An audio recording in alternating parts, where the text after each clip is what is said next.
Good morning, afternoon, or evening, and welcome to Neon Frights Trophy Dark. I am Legendary Vermin, and today I have gathered with me three brave adventurers who are about to do something foolish and probably deadly. Trophy Dark is a game of horror by, let me make sure I get this right, Jesse Ross, and I've been looking forward to running this game for a very, very long time. In this game, we are going to be meditating on sleep, and I want to stress beforehand that Trophy Dark is going to be a game of violent, dark urges, and horrible places come to life. So, if you have specific issues with confined spaces, graphic violence, heights, and manipulation, this may not be the stream for you. Or you may want to tune out at certain points and come back, making sure that you are always feeling safe and enjoying this stream. Our cast in the studio has a direct line to me, and we've agreed upon some safety tools beforehand that will help us facilitate a good experience for everyone at the table. And I think without further ado, I'm going to pass it off to my players, starting on stream left with Meg Mysteria. Please tell us who you are, who you're playing, and what has driven you to the desperation of grave robbing. Hello everybody, I am Meg, and today, I am playing for a heretical inquisitor, the Lancer, but what she is driven to this, some would say, inhumane action is that her brother has been imprisoned, so she is trying to get to the means to free him, whether that be bribing the captors themselves to get freeing him, paying for a trial. I don't know, but she's gonna get it one way or another. Excellent. Let's pass that energy right on down to Abby. Hey everyone, my name is Abhishek. I will be playing a liberated prisoner, a snake by the name of Ravel. She's been driven to do this grave robbing by she's heard rumors of this society called the Swirling Court. It's kind of captivated her, so she decided she's gonna get in one way or another, and even if she has to do some grave robbing to do it. Excellent. And finally, we're going to pass over me and on down to Osara X Franco. Hi, I'm Ozara Franco. My pronouns are she, her, and I am playing Granger, who is a guy that is just doing his worst. I think the reason that he's been driven to grave robbing, it wasn't really even a drive, so much as this is probably something that Granger does regularly when he needs to get what he wants. I think he's a little bit, maybe, he's never not been down on his luck, so that's kind of a weird concept that he would ever be doing well.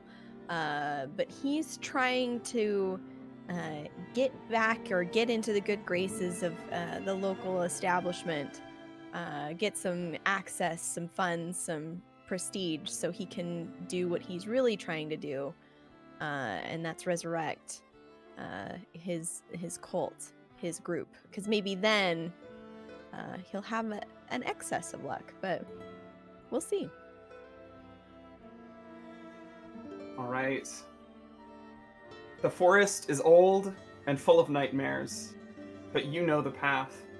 Through the maze of brush and crushing darkness, you know where the tomb of a long-forgotten god king, Argial Seo, still lies.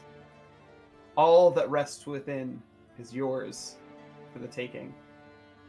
Will you tread carefully and leave with riches beyond your imagination? Or will you learn far too late the dangers you've awoken in the forest? As we set the scene, you all are still traveling, heading to the great dark forest that lies outside the bounds of civilization, and some say outside the bounds and bindings of reality, into the dark, deep wood. Tell me about what each of you look like as you're traveling. What do you carry? What does your character look like, and where do they stand in your marching order? Who thinks they're at the front of the line? I mean, I'll volunteer as tribute. I think Granger probably knows the early bird gets the worm, or at least the soup and the food line. So he's gonna be kind of up front. He's not. I think it's hard to tell his age, just given the way he carries himself. Like, he moves quickly, but like he's hunched over and his features are kind of drawn, but when he smiles there's like a youthfulness to it that it really pulls you in. His clothes would be were at one point nice, but it's either he didn't know how to maintain it and didn't read like the no dry cleaning tag, or when he got it, it was kind of messed up. There's going to be a couple of splotches as like the light hits it. It's, you kind of freak out a little bit because you think maybe he's actively bleeding, but you realize that it's just an old stain that is completely marred his clothes. But his jacket, I think, would be like the nice red velvet, or would have been if he didn't have a habit of sleeping in unclean places. Cool. Who's next in the order? I feel like Ravel would be most likely. Okay. Yeah. She's, compared to Granger, she's definitely dressed a little bit more utilitarian, let's say. Feels like she definitely took some time to quote unquote prep for this, so she's a little bit more kind of. She at least looks like she's more kind of suited for the adventuring that has been being undertaken at the moment. This journey, bit of cargo pants, a little bit of a, almost think like Lara Croft, but just nowhere near as like, nowhere near as messy yet. Okay. Yeah. Is there anything that Ravel is carrying that she thinks will curry the favor of the Swirling Court? Ooh. Correct me if I'm wrong. The Swirling Court is a court of mages, like, or at least mage, or at least something like that. You tell me. Yeah, so If yeah, it sounds like they're mages, great, they're mages. maybe, they might be, but she's heard rumors that they're more high society, Oh, very okay. like high society elite type Yeah. of people. So she'd probably be holding on to some sort of like either some sort of it's like a status symbol basically. Is essentially the way I can describe it. Like either like what looks to be like a precious passed down heirloom that she definitely didn't steal from someone. Yeah. Or just lie and manipulate to get. But she'll be carrying something that kind of gives off the air like, oh, this person seems very high society if you look at her. Yeah. She may not look at it right now, but like she could be. Yeah, let's say that it's specifically you've got like a diadem on, with like an ornately carved, minutely carved piece of jade as its sort of centerpiece. Yeah, that sounds about right. Okay, yeah. Looks old and prestigious as hell. Who knows where it came from? Hard to say. Finally, at the back, tell us of your character, Meg. What do they look like? Ifori, perhaps the most reserved and wary of the group. Trails a little bit behind, and as far as what she is wearing, it's maybe a little out of this times Ugh. Not with the times. It's more like a long shirt with leather arm guards and a leather chest piece with movable fabric for most of her attire. She looks probably older than the others, with I apologize, with a scar going down her cheek, Ooh. looking a little bit more haggard than most. Yeah. What symbols or what items do you carry that mark you as a heretic? A long necklace on a leather cord with a talisman that has a almost a swirling iconography with a set of eyes, almost like they can peer into you. And it's very much recognized as more of a demonic symbol than anything. Excellent. So, Ifori, you said that you were probably the most wary of the bunch, and as you reach the great wall of trees that mark the true edge of the great forest, some distance behind you, you hear the half-concealed sound of a twig snapping. What do you do?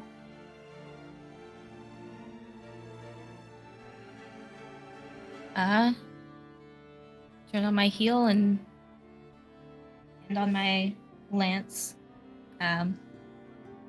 Look for the source. Are you mounted? Mounted. Like on a horse? Did we bring horses? I'll leave that to group consensus. Traveling on foot or with horses?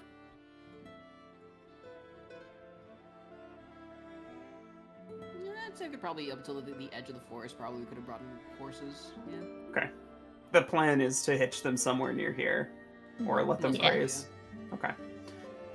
Yeah, so let's say you're still mounted. Cresting a short hill behind you, you see what can only be a rival band of treasure hunters. One of them reminds you of yourself, Ifori. How?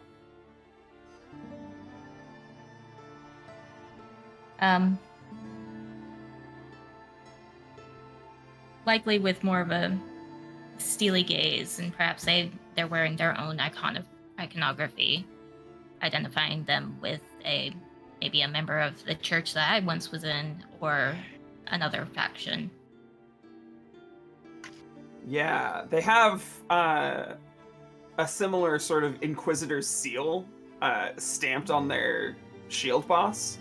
It looks very much like they are from your old order. But even the church needs resources to continue spreading the good word of the old gods. What do you signal anything to your compatriots?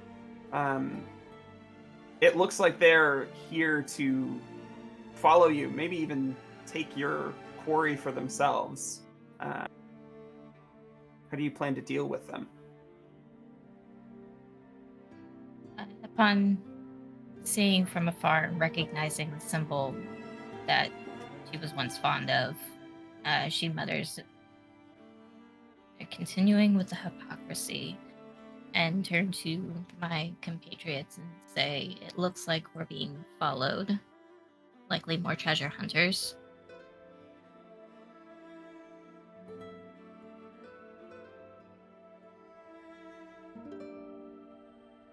Do we want them to follow us or no?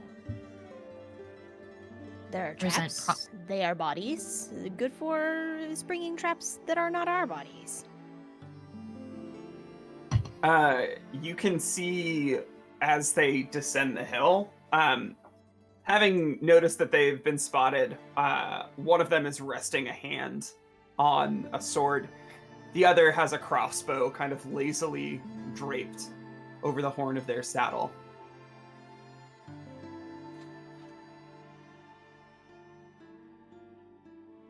I feel like it would be a problem should we let them continue. Whether that means we break out in a fight here or in the forest as we move further in.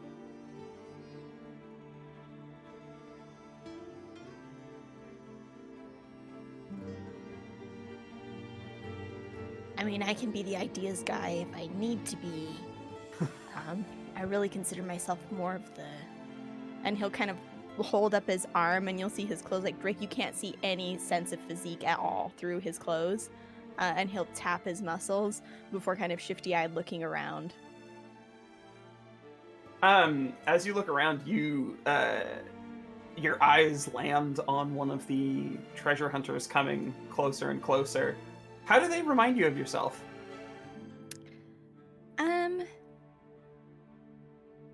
Oh, it's gonna be sad. I think no. that he kind of catches eye, and it's like a young person who is like full of like hope. Like, this is a person that has a cause that they believe in, that is like doing the damn thing, and thinks that they will be successful. And I think for a moment that hits Granger right in the feels, because as a man with no hope, there's nothing that hurts more.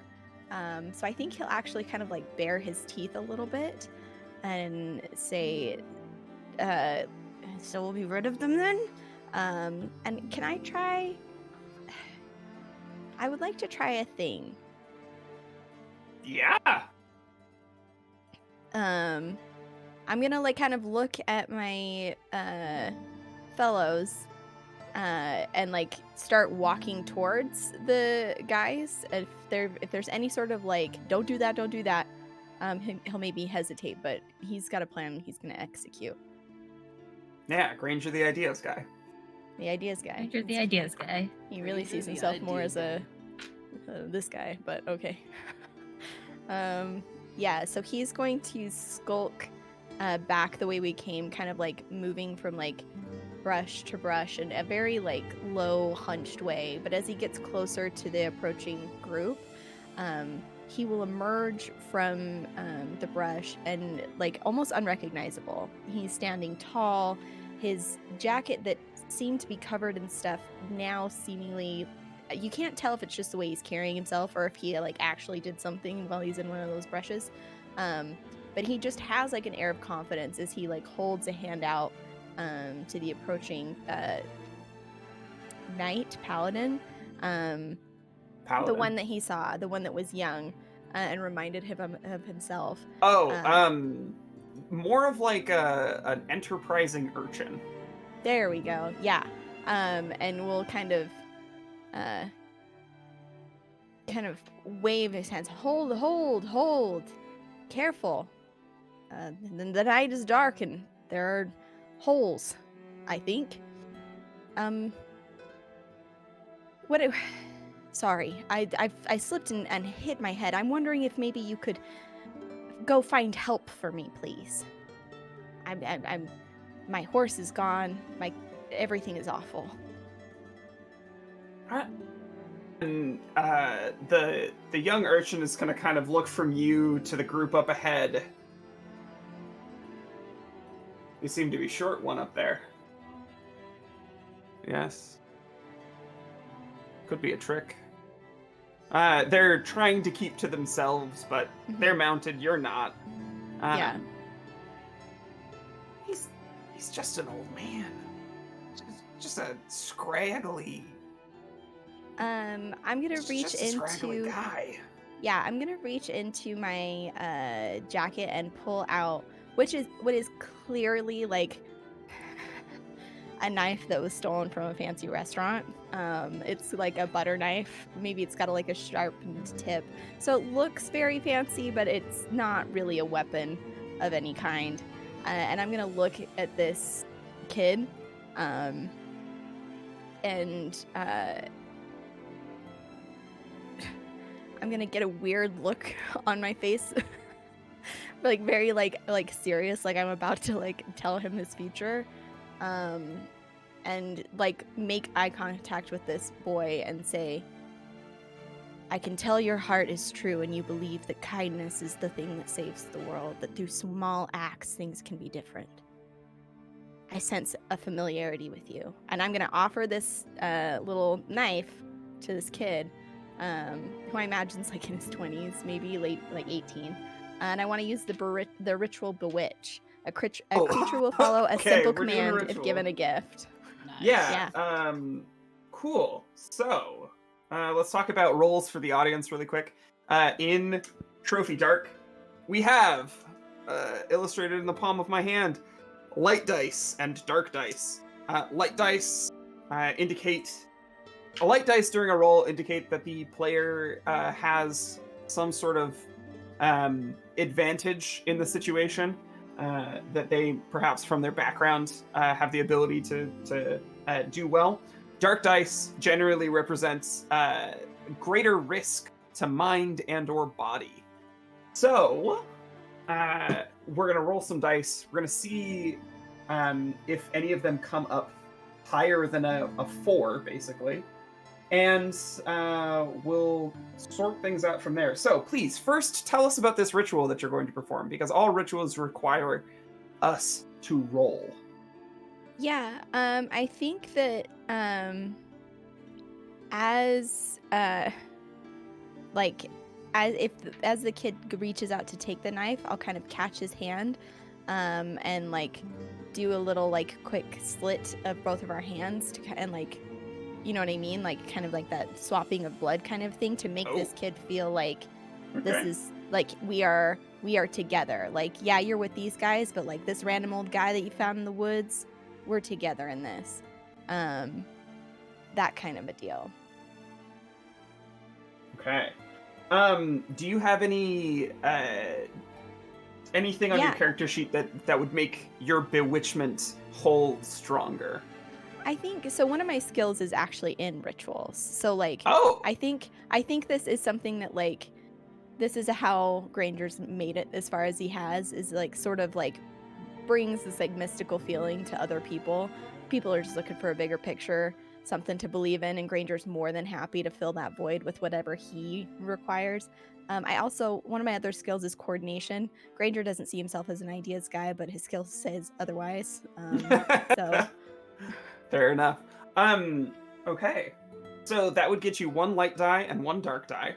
The final question is there a devil's bargain that somebody has for this situation that would allow you to accept a second light die?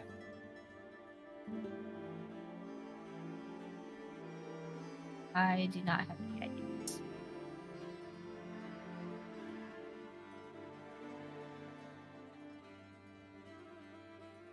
No, not at the moment. So,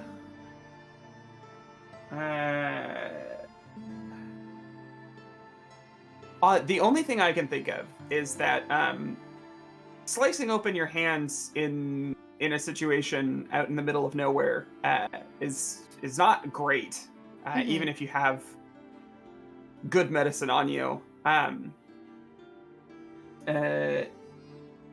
If you're down, there's the risk of you getting something in that cut. I think I'm gonna push my luck with the 2 die. I don't want to get infection. Yeah, if you're unhappy with your roll, you can always add a dark die to the pool and re-roll all of them. Oh shit. Okay. Yeah. But remember, if the highest die in your roll is a dark die, bad things could happen to you. Yeah, we're gonna do our best. Okay, so that was a 4 on my light die and a 1 on my dark die. Great. So, on a 4 to 5, you succeed, but there is some kind of complication.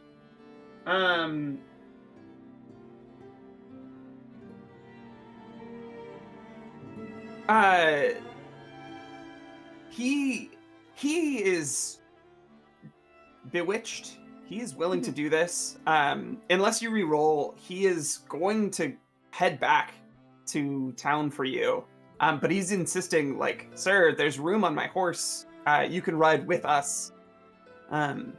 It's not a problem. Do Um, either of our other treasure hunters want to get involved in any way? I feel like Ravel could probably get involved with this. Yeah. What would Bill do? I guess noticing kind of what Granger has been doing. She's kind of been while Granger was doing his thing. Ravel is kind of just keeping her eyes, kind of just watching him like a kind of gathering information, seeing how he reacted, and she was impressed. Not gonna lie. But seeing this new complication, she decides to step forward and quote unquote volunteer to watch over him. Okay, so as you kind of bring your horse up, making out like you don't know this old man, but you'll keep an eye on him while this other Yeah. treasure hunter group goes back for help. You notice somebody in the party across from you who reminds you of yourself. How? So this is gonna be like for Ravel, it's kind of like staring into an old mirror. Because Ravel obviously used to be a prisoner, and it's more like staring into an old mirror and seeing what if she never got out. So you can tell that this other member of the party, this person who reminds her so much of herself, it's almost like she seems very built, very hardened, like by prison life. You can tell like she's definitely like more on the physically built side. In order to, she probably had to do that in order to survive. Yeah. But you can tell she's very stone-eyed, just like unfeeling, very just stoic, and it's just not at all the person she's trying to portray herself as. So she's just kind of like does not like that at all. So you come up and you say you'll watch over them. I feel like I would like a roll on this. So first off, do you have any skills that would lend themselves here? Give me one second. So I have skills in charm, trickery, performance, and deals. So That sounds like one light die to me. Does anybody have a devil's bargain to inject here? Because I don't think you're risking life or limb in this situation. no bargain for me at this point. No, I don't think so. You want to put it all on 1d6? You feeling lucky, punk? Ooh, am I feeling lucky? That's the question. Oh, actually, Oh, yeah. Ooh. sorry. Ooh. Sorry. The devil's bargain would be you're really gonna have to sell it, meaning that like you're going to have to let Granger you're gonna have to carry him, for at least until you're out of sight, and really like play it up. You've been around Granger a while, and you've intentionally not gotten too close, because there's just something off, and you don't know if that thing is dead or not. Yeah, That's like the Borderlands intro for Granger. Granger, there's just something off. Yeah. Yeah, that's. You can tell she's not gonna be too. Internally, she's not gonna be too happy about that, but outside, she'll accept the bargain. Okay. Yeah, so roll with 2 light dice, please.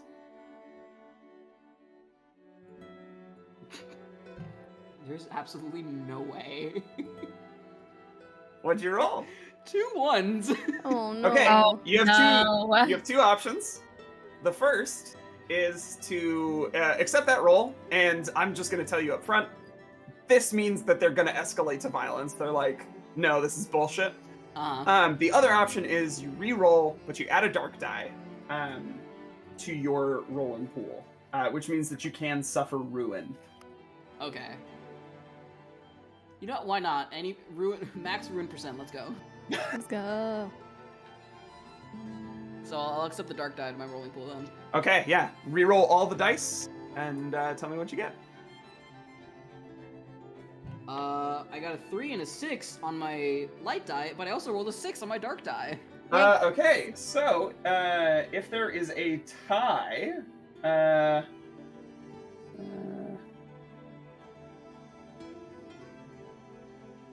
dark die is considered the highest. Great. Please mark 1 ruin.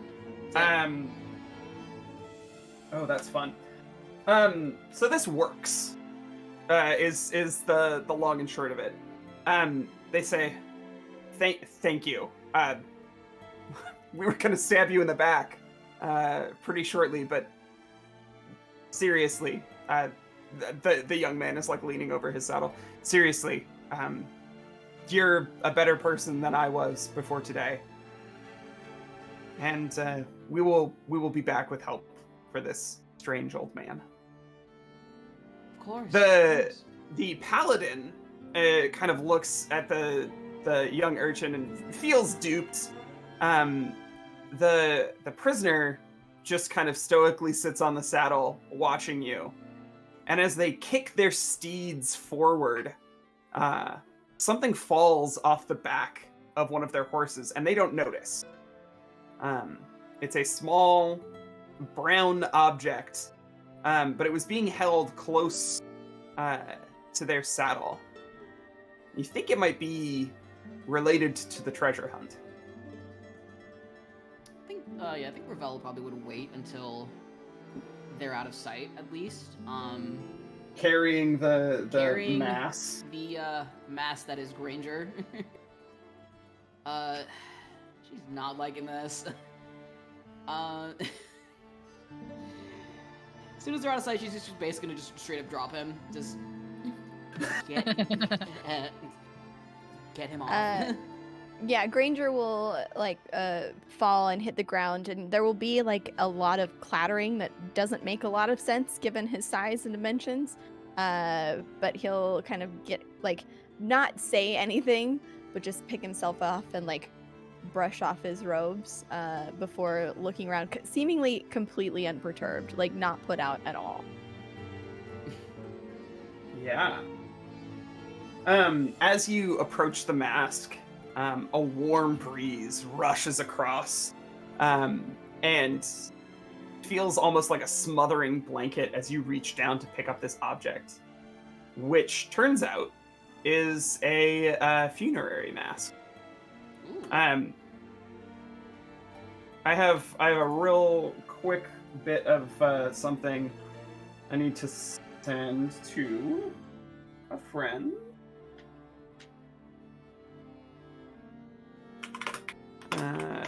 So it's a funerary mask. They seem, the gold on the outside has been scratched off.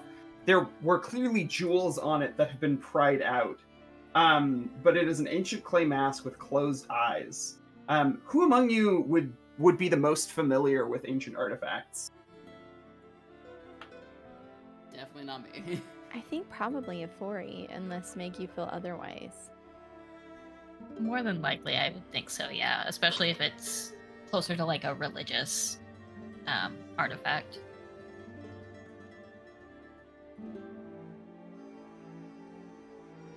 So do y'all, I assume, bring the mask back to Ifori? Yeah, probably. Ifori, you immediately recognize this as a funerary mask from the Seo dynasty. It is very specifically the kind that would be put onto members of the royal family when they were finally interred.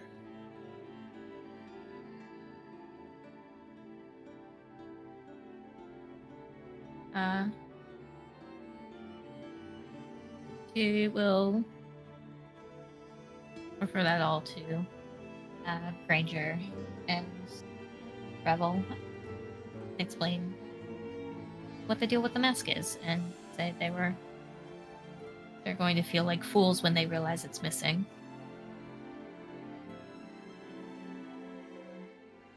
Of course, I'm sure they'll already feel like fools with the show you put on. I don't know what you mean. I was very sincere. Clearly.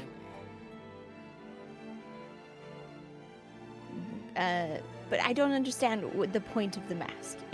Is it required to enter the tomb? Perhaps guard against evil spirits or something? There is some writing on the inside of the mask. Who's holding it right now? Probably a Fori after examining it. What's it say? Tell me. Yeah. It's oh god. We're just gonna go with this universe doesn't have Hamlet, and it says to sleep, perchance to dream, and so it would not be required to enter the tomb, but the assumption would be that if you find the tomb, there would be many such copies of this mask, presumably with more of the gold and the jewels still attached to them. And yeah, that's it. It tells you that they had some inkling that there was going to be treasure, and kind of sparks your imaginations with the size of these gems that were popped out, probably with a dagger. Gotcha. It's more like a confirmation than anything. Yeah. Like, gotcha. You specifically are thinking about what sorts of things you could do. What is it that you dream of doing with this treasure? Seeing the, almost eyeball-sized gemstones. I think that, like, Granger envisions like a grand hall. Like, I think Granger envisions it's a ball and there are a lot of people and he's there and he's very important and everyone wants to talk to him and is looking at him and he's smiling and he's like very kind, and it turns and it's like this image of him being in control and being powerful for once, with like this cult following, where he is like at the helm. You know what I mean? Like it's a means to like gain access and privilege to then leverage to his own gain. Yeah. Anybody else thinking about the treasures that they might unearth?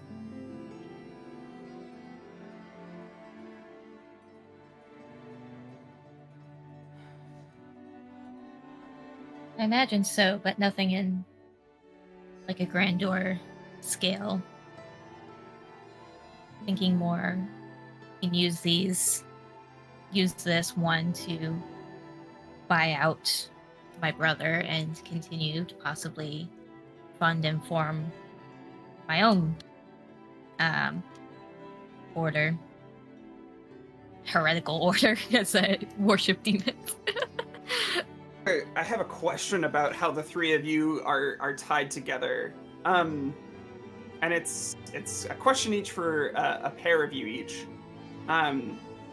Ravel, did you ever meet Ifori's brother? I feel like there was a chance that Ifori, and there were probably some times where I think Ifori's brother would have been seen by Ravel. They probably would have bumped paths maybe at one point, maybe not so much as had a conversation, but she probably would have, if she saw a face, she would probably recognize him. Okay. And then between Ifori and I keep wanting to say Garth, but that's not correct. You can call him Garth. That's okay. Granger. Between Ifori and Granger, is there any connection between Granger's cult and Ifori's heretical ambitions? Ooh, that's a great question.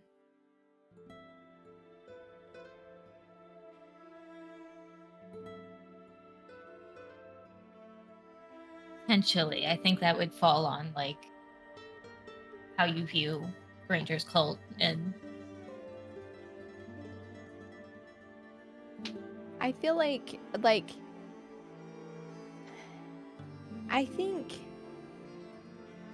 because the whole thing with Euphoria is kind of like demons, or it's like a demonic pact, right? Like more dark influential powers. Yeah, I think they could totally be in alignment. Like perhaps the cult of Darwan is some sort of there's like a particular demon that is like in alignment, you know what I mean? So maybe it's not like a 1-to-1, but it's in the same on the same street sort of a vibes. If like a win for you is a win for me, even if it's not putting money in like my pocket directly. yeah, I can get behind that. Okay.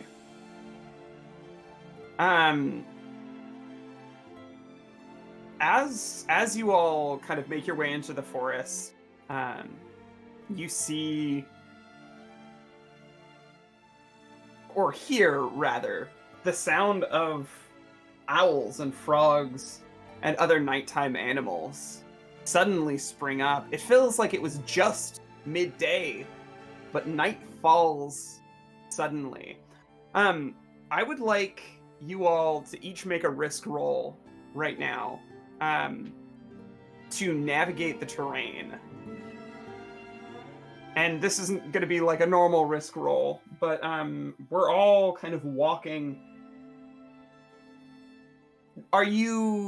Is your instinct with this sudden nightfall to set up camp, or to continue forging ahead, knowing that there is a party of treasure hunters that could come back at any moment?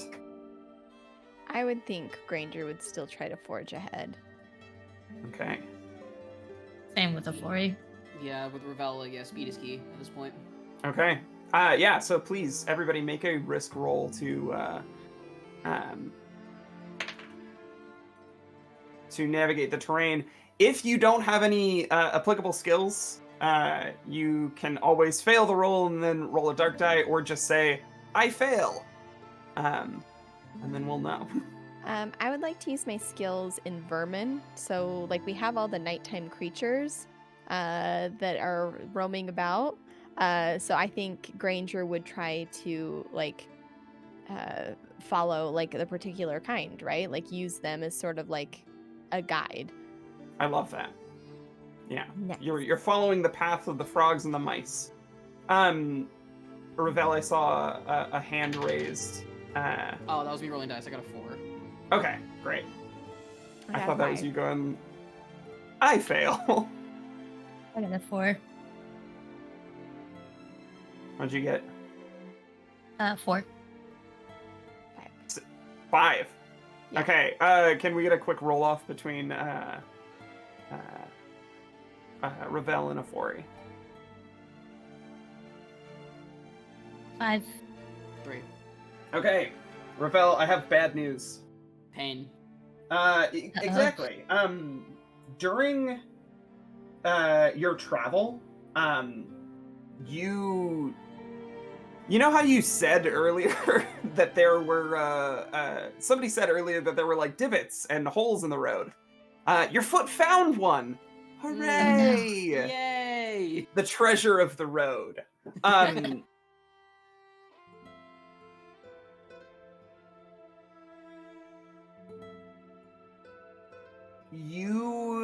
How bad do you want this to be? Bad enough or really bad? Let's do Pick your bad poison. enough for now, because I want to save the really bad for like the climax. Great. You horribly twist your ankle. You, for a moment, think it's broken, but you can't walk on it. Between Granger and Afori, which of you had the foresight to pack the equipment for a stretcher? For a Certain- stretcher, probably not. Yeah, I don't think. Like, I'm imagine- telling you, one of us somebody has it. Somebody has it. Somebody Which has of it. you is it? I don't know. Should we do a roll off, Probably. Meg? If Let you the want dice to, we decide? can. Okay. Let the dice decide. I rolled a 2. 5. 5s are my lucky number. Here we are. So who rolled higher? I would did. say Ifori. Ifori? Yeah, Ifori, Yeah. you're the one. It's in your Crusaders kit. I think it makes sense, like, packing for an adventure. Yeah. So the two of you are able to, for a time along this journey, until the swelling goes down and whatever. I don't know how you treat a sprain. There's like you actually, here's what it is. You find a very cold creek nearby. You put some rags in it. You wrap those around Ravel's ankle, and you carry her for a time, until such point as the swelling goes down a little bit, and Ravel, you're able to make the journey on your own again. However, you lag behind a little bit, and as you walk, following your companions, there's just a moment where you fall behind a little bit further. Do you call out to them? Yeah, Or do you probably. kind of power through?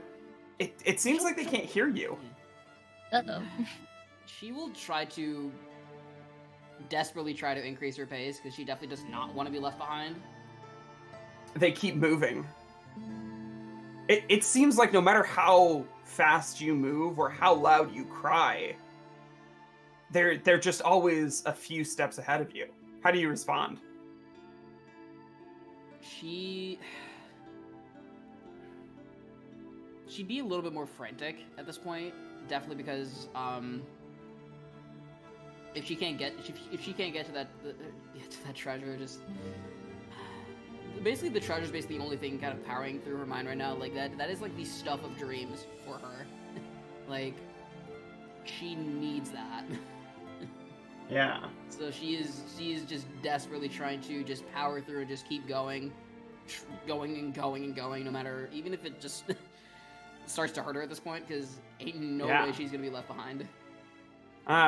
Roll a die for me. Light, dark? Doesn't matter. We're gonna see how long you're able to keep this up. A 6. Okay, you keep moving. Your companions skirt briefly around a large object, and as you approach, you almost bodily run into a slumbering bear. It doesn't wake up, and you keep moving. Roll again. Another 6. You see your companions move through something, and there is a circle of stone statues. For a moment, you think they've stopped, but this circle of stone statues are all turned in, arms crossed over themselves, eyes closed. You keep moving. Roll again.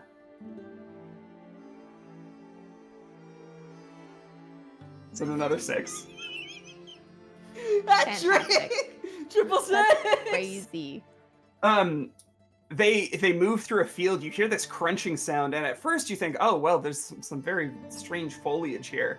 And suddenly you realize they are walking on a field of thousands and thousands and thousands of dragonflies, all sleeping, crunching underneath your feet. None of them moving. They're just sleeping there. You keep moving. Roll again. Okay, that time was 3. Okay. You collapse exhausted. And you find yourself in a garden. Or maybe not a garden, but a graveyard. Okay. There are plaques and headstones with some writing on them. Tell me what you see. She probably would see, well, obviously, plaques, headstones, graves littered just as far as the eye can see for her. Probably just shrouded in like this. I'm assuming it's foggy. Yeah, it's misty. It's misty. Very It's foggy. misty. It's a graveyard. It's night suddenly. You go to look at one of the graves up close. Yeah, most What does likely it look she would, like? Probably like something rather simple. It's common, probably like a common slab of stone. Probably just the name of the person buried there. Like simple year, like a born this date, buried this date. Is that what you see? For at least at first. Tell us about it. She would probably imagine it. She probably wouldn't see it very clearly at first, probably due to all the mist and the fog surrounding the area. But I'm assuming as she gets closer, she would probably start to make out some of the words on the words for the name of the person being buried there. They writhe and they twist. Remember the message I sent you? Oh yeah. They writhe and they twist, and you see written there not a name, but you see 2 skulls impaled and one face attached to a body in repose. She would kind of stumble back at seeing that, because what the fuck? With Ravel at the back of the party, who of the 2 of you would have been leading? I think Granger again, following critters, unless Following the before critters, yeah. Yeah. Oh yeah. The critters.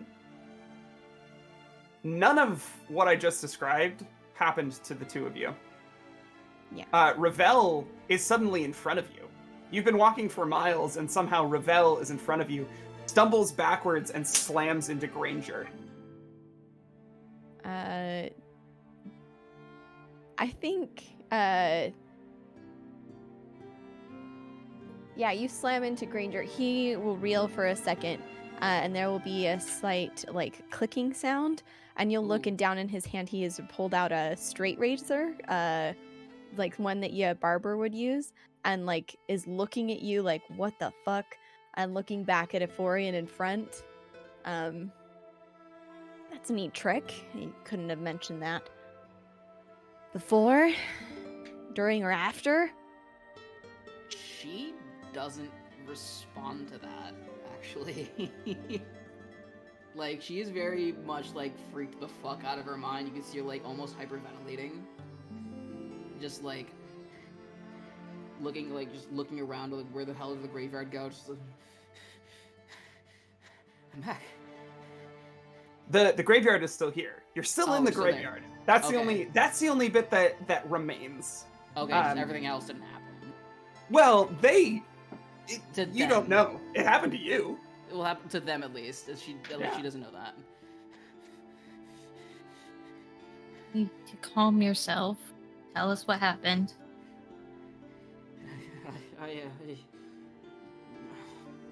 You started walking, so somehow you both started walking fast. I couldn't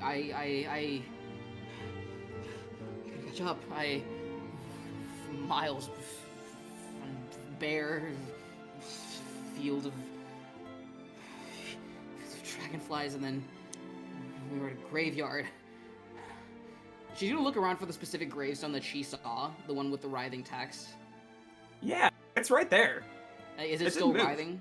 Is it still writhing, or is it now a normal You gravestone? see arcane symbols, and the text is twisting into. Have you ever properly studied magic? Probably not. No. It's what you imagine magical texts to look like. Of course, Ifori, you immediately recognize it as the grave of somebody from the Seo dynasty. Dated, in fact, born under the reign of Septimus Seo, year 5, died under the reign of Argiel Seo, year 6. Couldn't be plainer.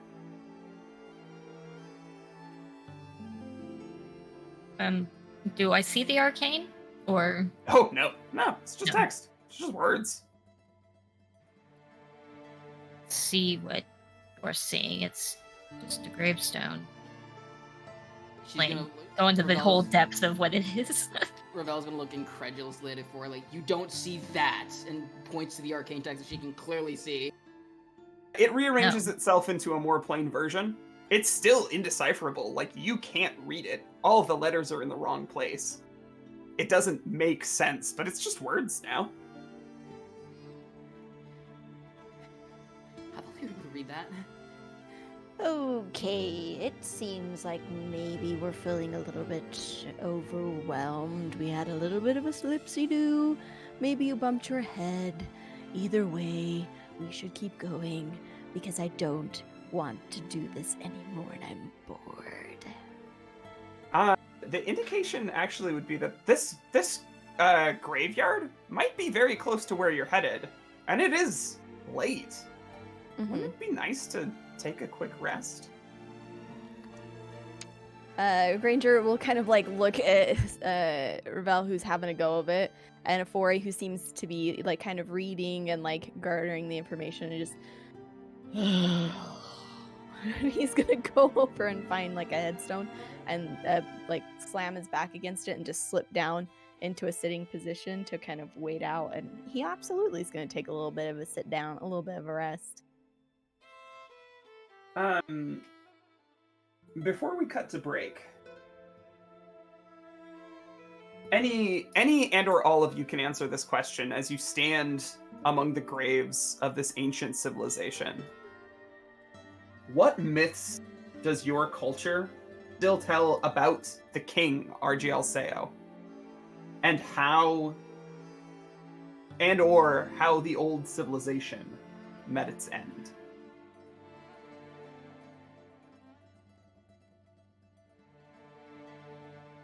I like to think it was, at least from what Afori learned, the tyranny of a mad king. Okay. Any vivid details from those stories?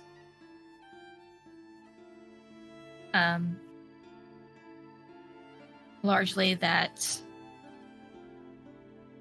populace finally rose up and moved to overrule the king and the royal family, believing that madness would run in their blood. And for cleansing purposes, likely burned in a cleansing fire. Okay.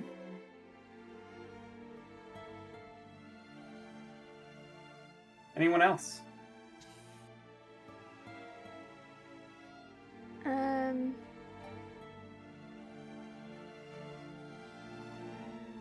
I think maybe like just adding on to Meg's nature or Meg's kind of lore that she's established, that perhaps there were like nursery rhymes or children's songs that were passed down about the Mad King and the fire that burned hot, hot, hot.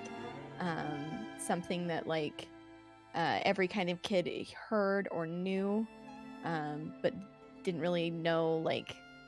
Like some people were like, yeah, this actually comes from the dur-dur-dur, but most people it was just that song that your grandma sang to try and like get you to go take a bath or something.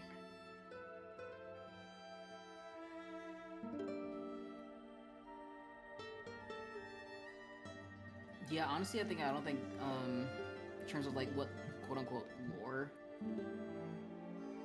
that Ravel knew, like, I don't think really she would have really known much, maybe just aside from like, once she started trying to present herself as a more upper class, she probably would have started learning a bit about how the Seo dynasty was before the Mad King. Like, and they used to be probably pretty prosperous for a while.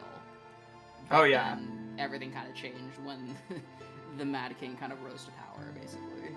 Give us one more detail about the fall. We have the nursery rhyme, we have madness in the blood and a cleansing fire. Give me one got more it. nugget.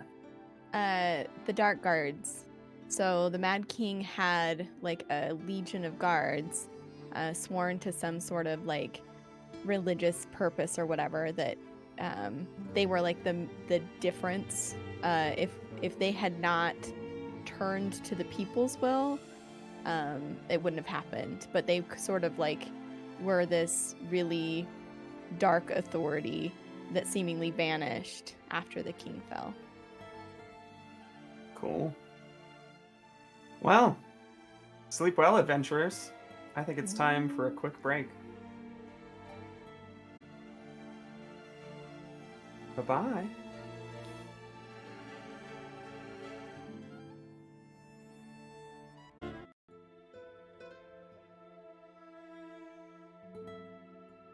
All right, gang. We are back. The night, the preternaturally quick night has settled deep and still over our adventurers. Now, sitting in the graveyard that we have stumbled into, a fire crackles.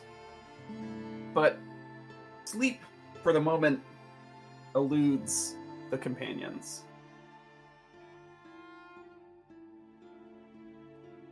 Who among you would be the most likely to tell a ghost story to entertain their companions?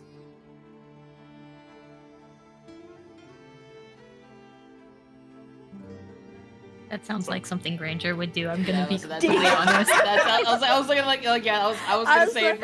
I knew it in my heart, but I didn't want to say it. I was like, I think we all knew the answer, but it's like we didn't want to be the first one to say it. Yeah, it would be if.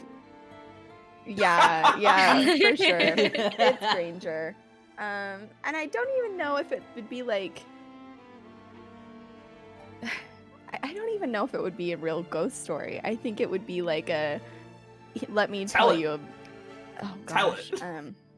Not to put you on the spot, but So Can't there I wait. was, trapped like a rat in a cage. The fabric closing around me. I couldn't breathe. I couldn't suffocate. But I couldn't make a sound because the steps right outside the door. Oh, they were getting closer, and soon I would be caught. I knew it. I felt sweat cold dripping down, and I felt lost in a sea of my own disillusions. The steps grew closer and closer, and I knew I was done for. But then, there was a knock at the door. I waited, and the steps retreated, which was delightful for me because I could not have stayed in that armoire any longer. In the mistress's gowns, I thought for sure I was going to suffocate, but her husband was drawn away last moment, a very important package of some kind, and I was able to, climb out the window. That's how I got this, and he pulls out, it shows a big, long, ghastly scar down his arm, relaying that he had cut it on the glass of the window, and he fell off of the second story, but I landed in a cart of, I think, cabbages or something, I don't know, but, stitch myself up, live to see another day. Nothing for it. Went in for a little political intrigue and left with a little, You do know, right? You're not one of those, you know what? We don't need to get into it. Some things are better left personal.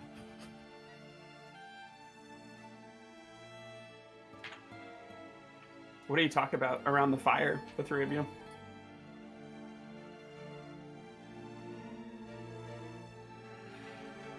Ravel's really ready for words at the moment, given what she just went through.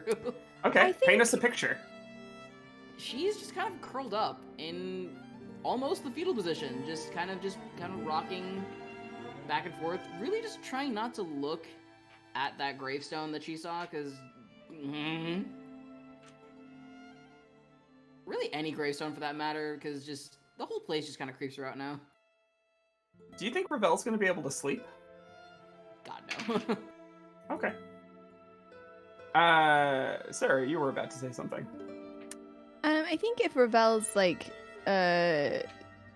a state of it, Granger would be making a note of it and would be talking to Afori about it, certainly.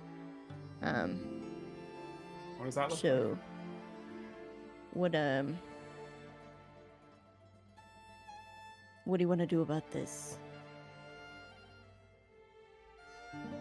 You want to keep going? I mean, she didn't even flinch when I was talking about the oyster forks. I thought that was a really nice touch, but nothing. We need to find a way to calm her down. I'm going to continue with this. Okay, that's one take. I thought you were supposed to be done with the protect thy fellow man kind of stuff. Well, what do you want me to say? We leave her here in this graveyard where she lost her shit? Well, I mean, maybe she can find it. Maybe it's helpfully behind one of these gravestones. I don't know. Importantly, you saw Ravel squatting in front of that grave far ahead of you. Somehow, she managed to get all the way around you by, let's say, a quarter of a mile. You saw her ahead, and you have no idea how that happened. What we really need to be addressing is how she got to that point. Heard stories that this wood affects the mind, but displacing someone doesn't seem realistic. Ifori, you just mentioned that you've heard tales of this wood. What tales were you told as a child to keep you from entering the forest? I think something very similar along the lines of like Will-o'-the-Wisps, seeing lights in the woods or hearing songs, being very ethereal and bewitching that would steal children away, obviously, if they misbehaved. We were learning that as children, or it could even drive grown men to madness. What about you, Granger? I think it was the Dark Guard that disappeared from the King's side. They roamed the wood in search of a new leader,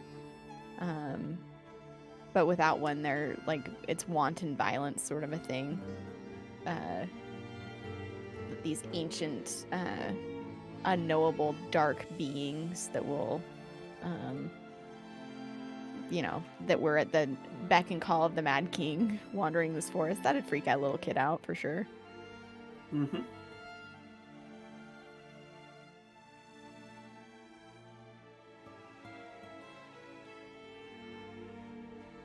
I mean, if you... This is the problem with oaths and whatnot. You still have some sort of moral compass. It's really holding you back at 4 a.m. I'm just going to be so for real with you right now. Fine. We'll find a way to calm her down. But I will point out that when push comes to shove, are we certain she'd do the same? She dropped me and called me old. I'm 37. I'm imagining that as this is said, like the actor who plays Granger is easily in their 50s. It's hard. It's really hard to tell. It's really like hard to tell. Yeah. Like Jet in Cowboy Bebop is supposed to be in his Yeah. 30s. Yeah. But like nobody believes that looking at the Yeah. art of him. Yeah. Yeah. It's like it just even as he says it, it's that thing of like, okay, but like maybe he's telling the truth, and he's just the weirdest looking 37-year-old He's you've just ever had seen. a rough life. He's just a bit off. It's a hard knock. Just a life, bit Ranger. off. Okay.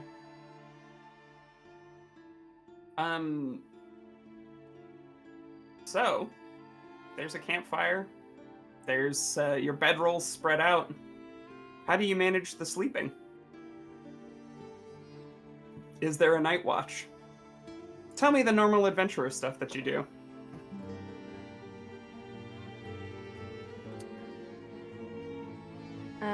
I think Granger would pull out like a tin from his jacket. There would be, again, just a lot of clanking, which doesn't make a lot of sense. And he would reveal like a tin of like sardines or something similar. Would take that and just like in a shot, take that in a really just unappealing way. Like watching Granger eat is the ghost story, actually. Just slurping up the sardines. Like taking it. It's not quite sardines. Whatever Yes. kind of fish it is, it's really hard to get all the pin bones out, and Yeah. so there is a crunching as you do Yes. it that is Yes. not accompanied by normal fish. Correct. Same vision. And Yeah. he will kind of take his finger and like run it around the rim of the tin, being very careful not to like cut himself, as you can tell that he's done this many, many times. And lick the remaining sauce off of his fingers. Take the tin, return it to his pocket. Go. Well, this has been lovely, but you've. Good night. And just without any other anything, he is just going to kind of curl up in his robe, turn over, and flop down like a big old dusty tomcat and just go right to sleep. Yeah, it's already asleep before his head hits the pillow. Yeah. Mm-hmm. Okay. Ifori, Ravel, what about you two? Or would ideally like a night watch, considering we have treasure hunters that were following us, and there's a good chance they could catch up. Yeah. I think Ravel will be inclined to agree with that, most likely. Especially because the fact that she tried to sleep. No. That's not happening. So is that Ravel offering first watch? Basically, yeah. Ifori, how do you feel about that? She is a bit questioning. Are you sure that you are up to taking watch?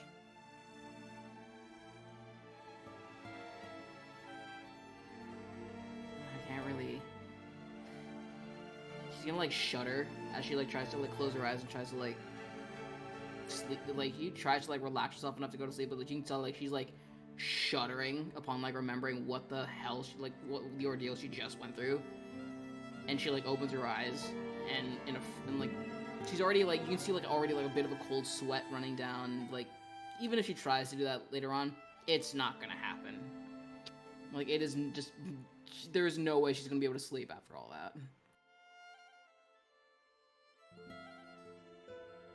Or at least sleep comfortably.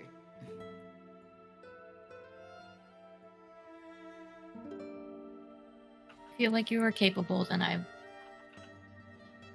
question it. In reality, is very much questioning it. And It's fine, just go to sleep. right, and I imagine that's a very light sleep for you. Okay.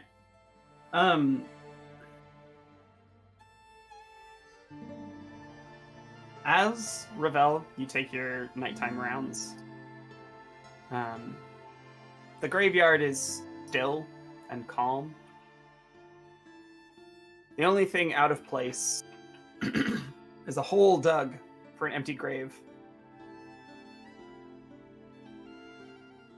A chasm 6 feet deep. No headstone, just waiting. Otherwise, nothing stirs.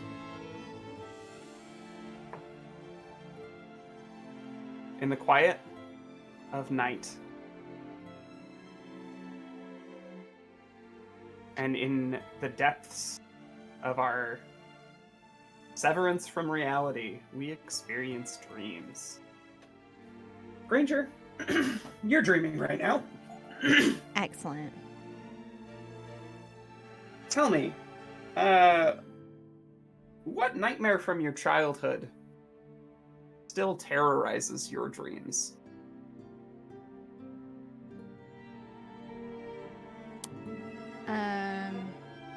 It's the night it all went wrong. It's where the hope died.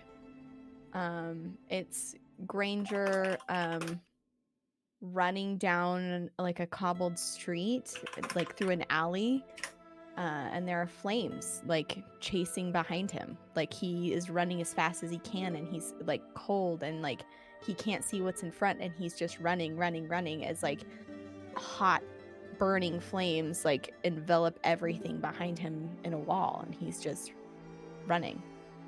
It's consuming everyone. He doesn't have time to call out to warn anyone. As he watches people like being consumed by the flames, all he knows is that he has to keep moving. Yeah. You're in that dream tonight, and you are moving as quickly as possible. The flames nip at your heels as you watch people you know move and fall and get consumed by that fire.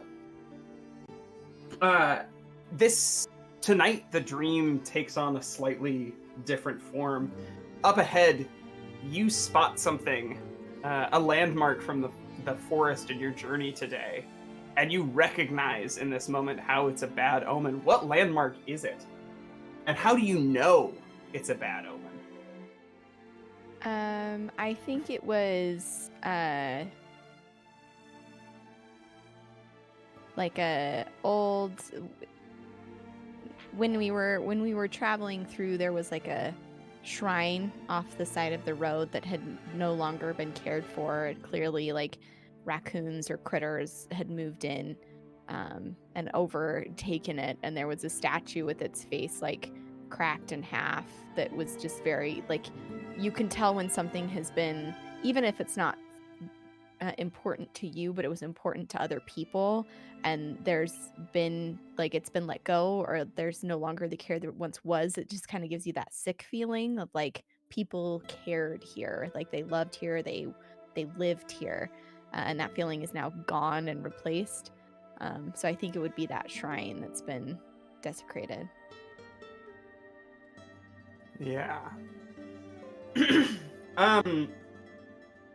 All of a sudden you realize that the space of this dream feels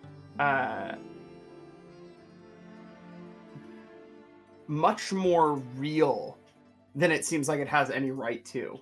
You are not just in your dream, but you are running for your life. And this fire is going to consume you. What do you do?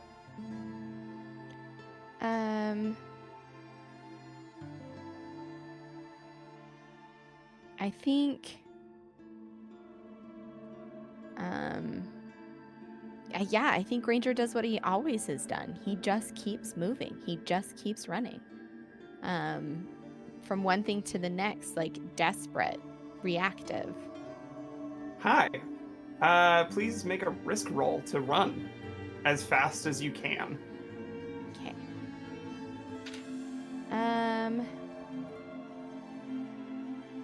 What skills do you have that feel appropriate?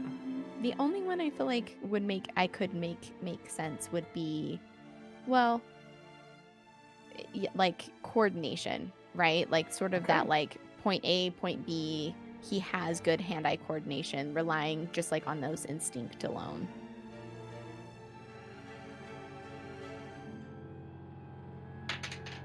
Yeah. It's a 3. Oh, thank you, musical sting. Very good. Perfect timing. Before you roll, you do have the option, of course, as always, for Devil's Bargain, and I was going to offer one to you. The Devil's Bargain would be if you are you're briefly caught by the flame, and the burns will manifest to you in real life. They will follow you out of this dream if you let that Devil's Bargain be. Also, you should be rolling a dark die because you are risking life and limb here. Oh, that's right. Okay, so I'll take your Devil's Bargain, and I'll roll my dark die as well. So that's a 5 and then a 4 on my dark die. Okay, a 5 on the light die and a 4 on the dark die. Great. Mhm. You make your way away from the flame. You get through past the shrine, and you are left standing in a large and ornate crypt, and the heat is rising all around you. You've been out of the frying pan. You are into the fire. You are in almost an oven as the liquid gold starts to melt off of the walls. How do you get yourself out of this tomb? Every surface is boiling to the touch. The faces on the funeral masks in this crypt are melting like tears, and it seems like underneath the gold there's bone. What do you do? I think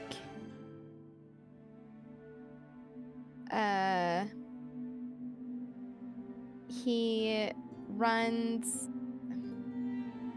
like I think he looks for like any sort of like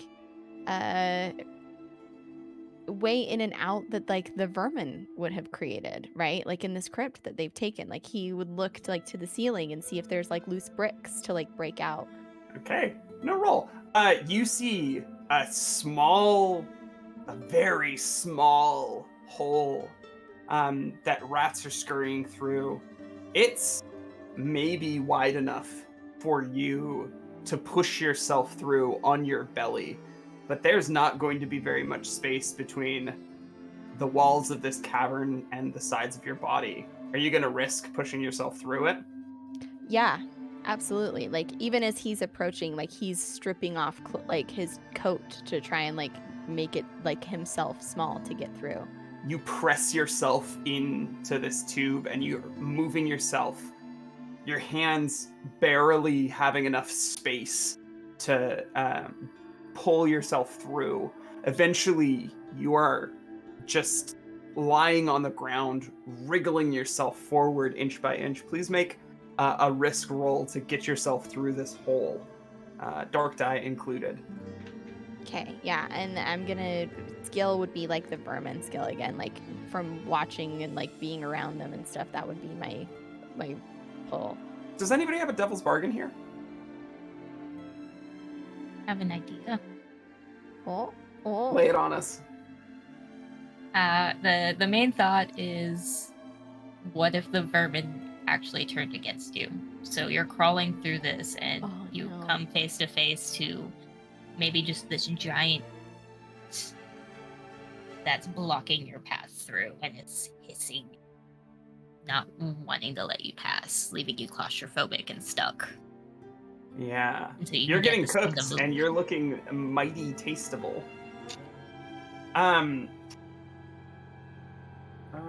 Really quick, I just want to check my... Thanks, Musical Sting.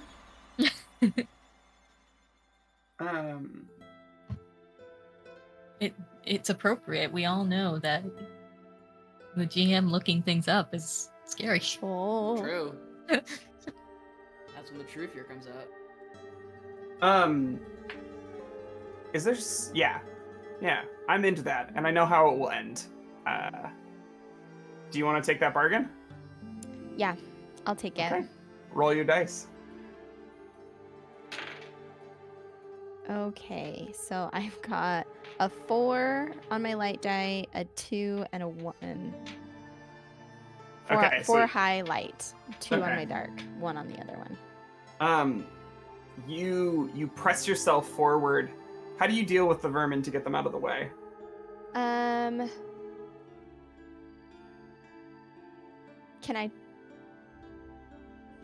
I do a ritual?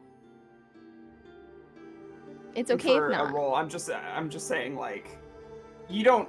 This is Gotcha. like, yeah. In that moment, you find a way around them. I think he literally just like, if he like just scruffs it and like behind its neck and is holding out in front, and it can like claw at his hand and whatnot, but he's just like, now he's pushing with one arm instead of both and holding this like rabid creature with his hand out in front, so it's not like can't get at his face as he's still pushing through, because he can't like get it behind him. He just has to keep going. In the shuffle, you leave something behind. What is it? Something important to you. Yeah.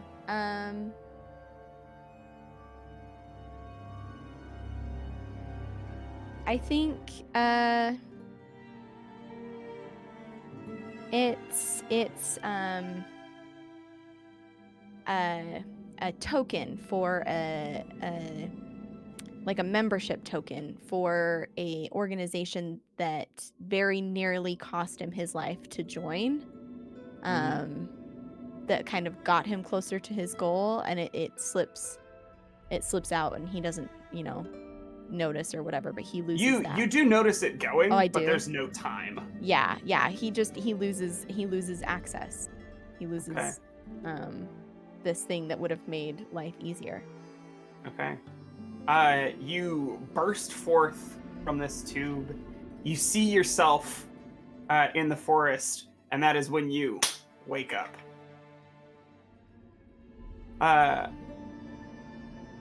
For now, let's look over into Ifori's dreams. Oh. Hi. Hi. What nightmare from your childhood still terrorizes your dreams?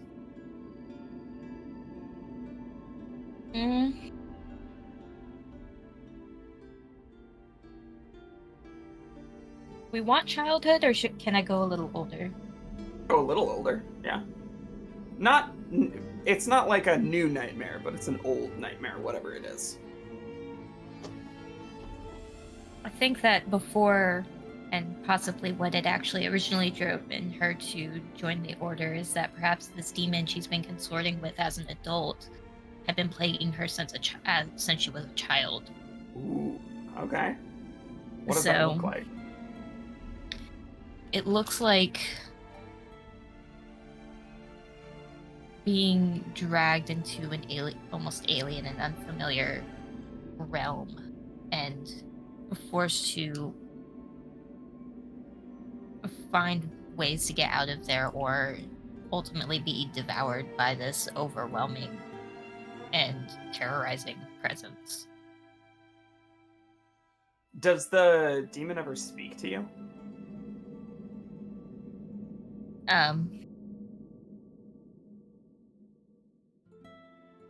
Sometimes, mostly in taunts, or actually telling things about her, potentially about her future, meaning like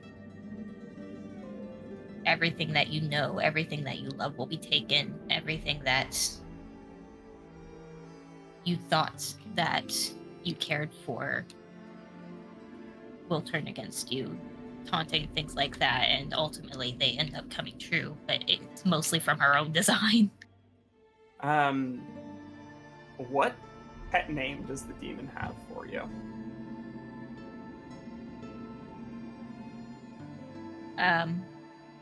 Probably a little bit of a nickname, Ori. Ori? Okay. Oh, you have never made it this deep into my realm before, Ori. Welcome. You're so close, I can almost smell your fear. You find yourself in a twisted version of the chapel where you used to do your daily prayers. Phone, please. No, the bells sounded like cuckoo clock. Off in the distance, you can hear the chanting of a nursery rhyme. The words are unclear, but the sound of children's voices off in the distance echo through the stone, the cavernous stone halls of this chapel. You know that you are locked in here, and you see your two traveling companions there with you, Ravel and Granger. And they come to you. They say, "We're locked in. We're stuck here. What do you do to try and leave?" I think even despite that feeling of feeling that we're locked in here, there's still that wild desperation of trying to find a way out and knowing ultimately that, as these dreams always go, the only way to be able to leave is to consort with this demon. And a name for them is Arlen. Arlen? Okay. Yep. What does it look like to consult with Arlen in this moment?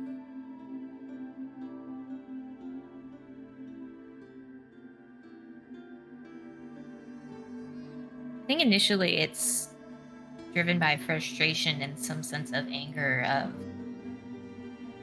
you promised me that these would stop. We would only communicate in meditation. Why have you dragged me and them here? Arlen appears before you, goat-headed, with coiling serpents for horns. Every time they speak, out of their nose and mouth drip various kinds of insects and spiders, almost like a really sick person drips mucus. They eyes open across them in places where eyes could not be, on the chin and up the cheek, never even. You brought them here. And you brought them to my realm.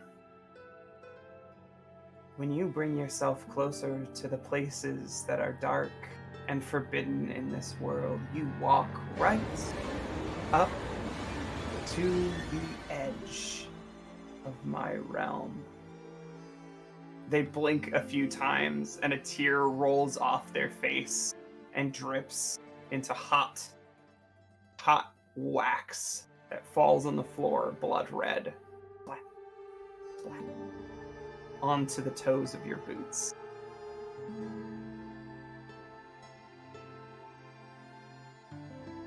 I held up my end of that promise, but your little wandering ways always lead your boots back to me, or I.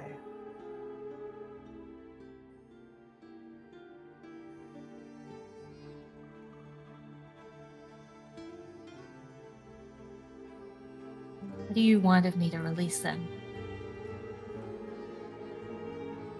I want you to want it badly enough. You know this place. You know where they keep the old key. Go find it. It's simple. It's always been simple. Those drips of candle wax start pouring from the top of the chapel. You realize that high above, the ceiling has been replaced with prayer candles, almost like a candelabra dripping this red wax like molten rain down onto you, filling up the bottom of the chamber. You're going to drown in molten wax if you can't open the door quick enough. What do you do? Suppose we are hunting for the old key. Where did they keep it? I imagine that somewhere behind the... I forget what it's called, but the front of the chapel where it would stand and give their sermons and lead the prayers. Mm-hmm. Somewhere behind there is a secret path leading to a vault, and that's where all the relics, the important artifacts to the order, to that church, are kept. And somewhere in the depths there is the key. What it unlocks is kind of unknown to her. Although in this instance, it would be the front freedom. door.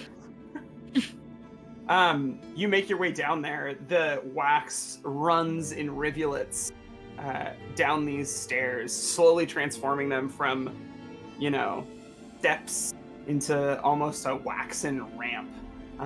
Each footfall that you have leaves imprints like in snow.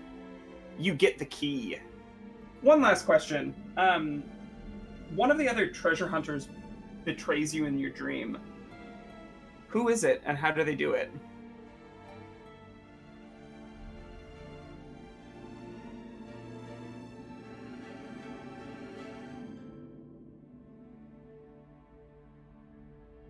I think it would probably be Revel. I was not expecting that. Damn. And hear me out on this one. It's in that Ravel has been consumed by fear. So it's not necessarily a hostile, angry act. It's, I want to get out of here, and perhaps the demon has even promised that should you best her, I'll let you leave. So as you try to climb the stairs back into the chapel itself, your boots sinking into the wax, and you're having to pull them out as the rivulets turn into almost a river. Ravel is pulling at your clothes, trying to almost climb over you, like a crab in a barrel, and tries to take the key. What do you do?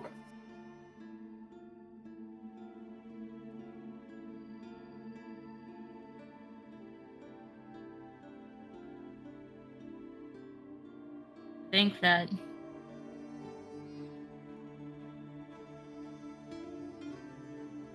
knowing that Aren is a being of its word and has already stated that they can leave once you find the key and unlock the door, she is going to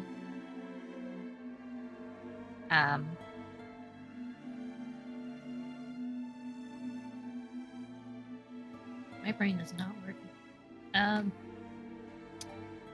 Contest Ravel to the point of probably even harming or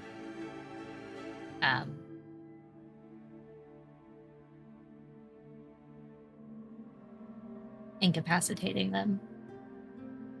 Okay, I have a devil's bargain here. You're gonna make a roll. Give me the roll. If you end up doing violence here, you will lose your lance in the kind of molten wax that drips down. How do you feel about that?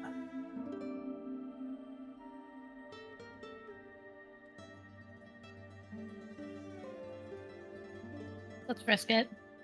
Cool. Hell It'll be fun. Risk it. It'll be fun. I assume you have a light die to add because I thought you were good at fighting. Is that correct? Yeah, I've got coordination and precision. Great. And then that's 3 dice, 2 light, 1 dark. Give us a roll.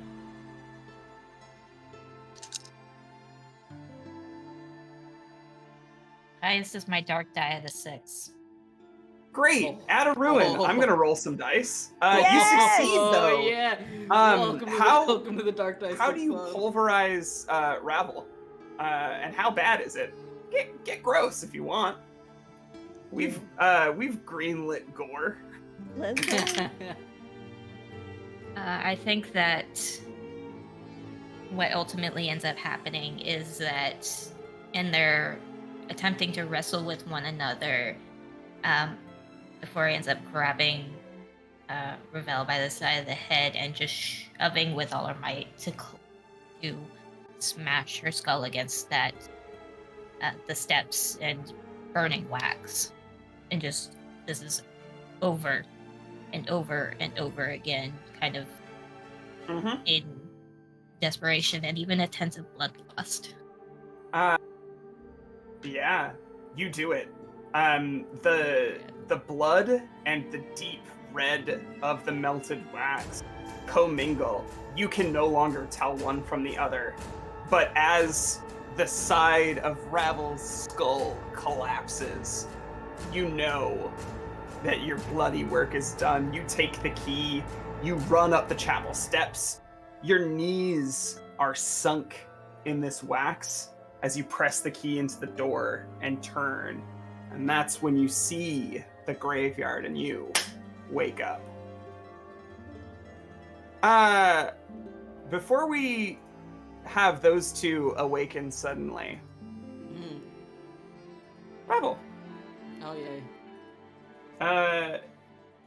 you've in your waking state have gone back to recheck your pack, and you find something that was packed for you by a loved one.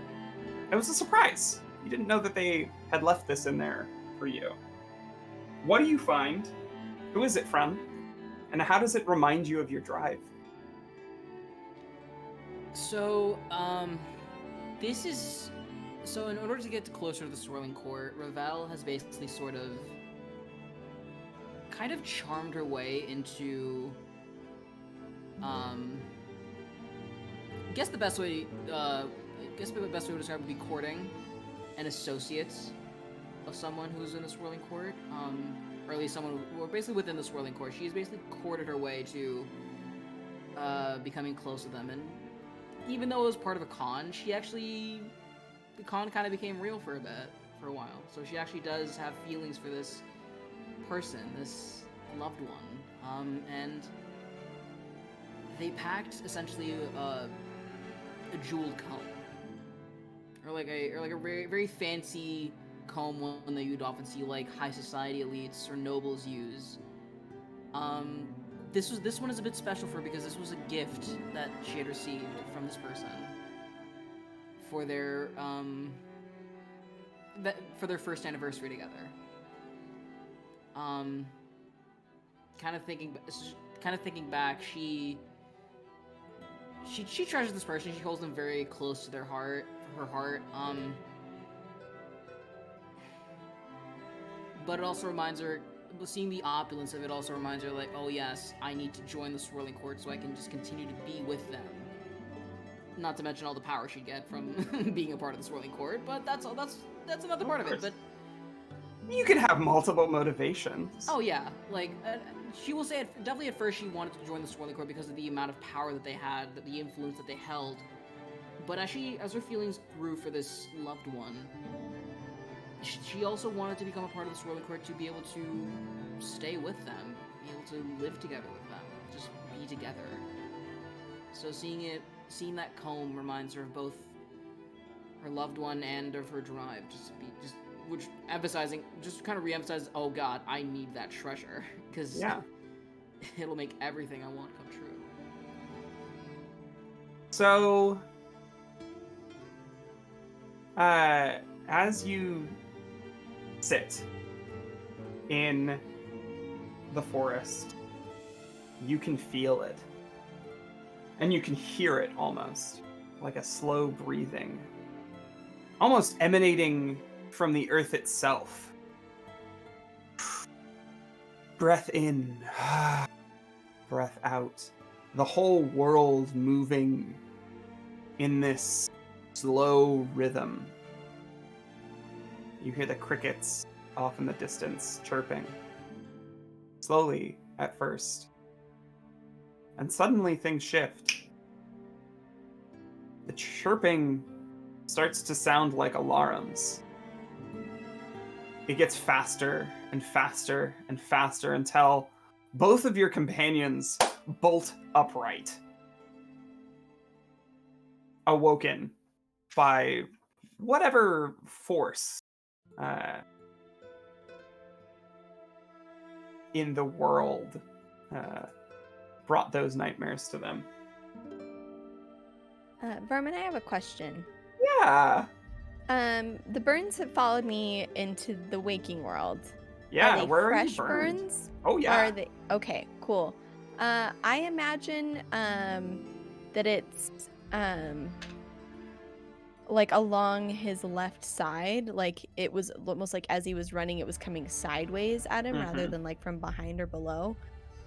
So I would say the left side of Granger's face, kind of up, like you could tell he turned away, and then like his shoulder, very like Wesley from The Princess Bride, like his whole shoulder has been like burned, and his arm is kind of mangled, and he would wake up screaming because that shit hurts. Yeah. Yeah. Ifori, how do you awaken? A cold sweat and a bit of a gasp. Breathing and looks around, kind of takes in the scene itself before heading up and moving to the tree line. You, in your kind of quick survey, you hear a cracking and crumbling. And all of a sudden, there are stone figures cracking from their positions, moving, teeth and fingers like jagged glass, looking for you. They creak and crumble, their footfalls heavy on the loam underneath. These creatures are after the three of you. What do you do?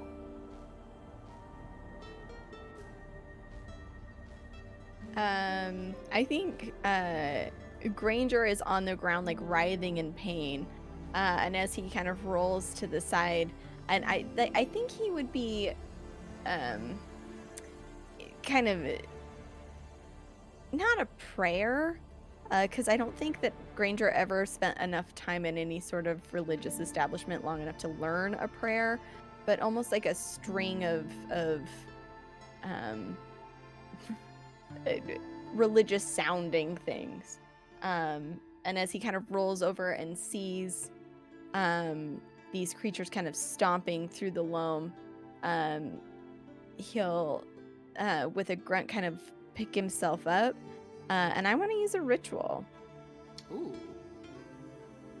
I want to use rewind, slightly push a creature back in time, and the one that is Closest? Huh? The closest one? Well, this is what I was gonna ask. If Ori got up and moved to the tree line, is she nearest them? Yes. I would like to use it on Ifori. Okay. I want to Great. try and rewind her back in time so she is then back next to us and further from them. Okay. You get a light die for your rituals because you're trained in rituals. You get a dark die. Yeah. Does anybody have a devil's bargain here?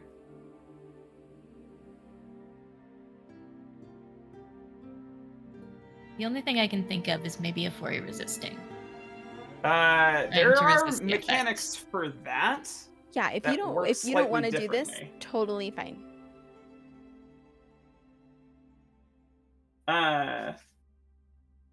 Well, I guess the question is, do we want to pit you against each other, or do we want to just run the ritual? I leave that up to you, Meg. I'm fine with running it. Okay. Running it as in letting the ritual happen? Let it happen, yeah. Okay, go ahead. Roll your light die and your dark die, please, Sarah. That's 2 5s. Okay, what's your ruin right now? My rune's at a 3, so I'm assuming I Great. mark a ruin. Yep, please do. It works though. It rewinds Ifori, but it also, oh no, fast forwards just one of those creatures that stomps suddenly closer to the three of you. What Ooh. do you do?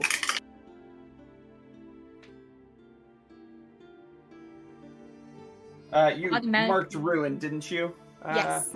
Okay. Nobody's at 5 ruin yet, are they? I think No. I'm only at 4. Yeah, I'm currently at 5, I think. Okay. You have a new mechanic that allows you to betray people in order to reduce that. If you would like to use it, don't worry about it too much. These shuddering beasts are upon you. What are you doing?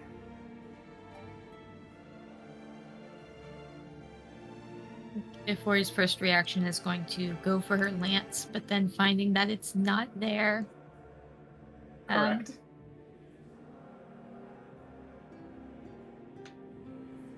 Her eyes go back to the tree line, looking at the branches at their feet, and I'm gonna cast my own. Okay. The Writhe transforms sticks and branches into serpents. Do it. Hell yeah. Do you have anything that would give you a light die here?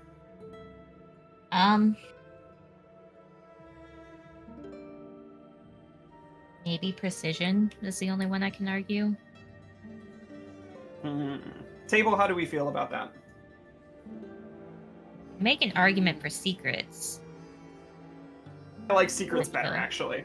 Yeah. Secrets. And my idea with that is that this is actually something that Arin blessed her with. Ooh, I love that. I think that's sick as hell. Yes. That's pretty cool, Yes, actually, yes, yes, yeah. yes, yes. I do like that. Sick, sick, sick. If you want a devil's bargain, I have one. Hit me. Your blood becomes hot wax. Ooh! You know what? Let's do it. Send it. Send it! Full send. Full send. Great. Highest is a 5 on the light die. Okay. It's successful. So, tell me what happens. So she raises her hand, and almost as this power starts to awaken, the branches at the foot of the trees, and even some leading up and slithering their way down the trunks, large serpents, color of blood, rise, and as it activates, you can see in veins going up her hand, arms, and into her face is that deep red as the blood in it starts to solidify into that hardened hot wax.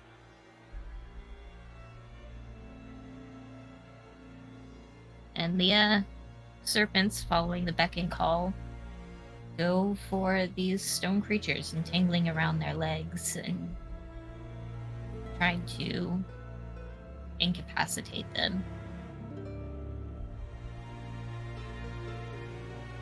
Great.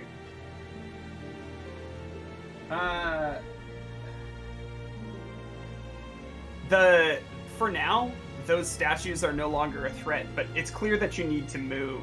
Yeah. Off in the distance, one of you catches sight of a large stone mound that is clearly the tomb. All you have to do is move aside the boulder in front of it. Yeah, I think Granger is operating under the assumption that Ravel is still, like, kind of out of it, or at least, like, shit was scary before and now it's actually scary. He's not banking on that. So he's kind of still screaming and grunting, like, the tears running down out of his one good eye, the other stinging his burned skin, and he is limping, like, dragging his burned side, like, towards this mound, looking back at these stone creatures thrashing against Ifori's bonds, but he's hoofing it. Is everybody on their way? I think like Ravel would follow. She's trying to see if she's trying to see if the stone figures would give chase. If they do, she has an idea. They're pretty well tied up. Okay. She's just gonna just huff it.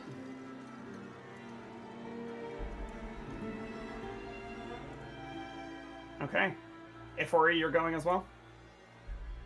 I think there's a bit of a hesitance, a delay for following. Great. Okay. But you follow along. You all get to the tomb itself. And the boulder is surprisingly easy to roll away. It seems like this is the only safe place, so the lot of you dive inside.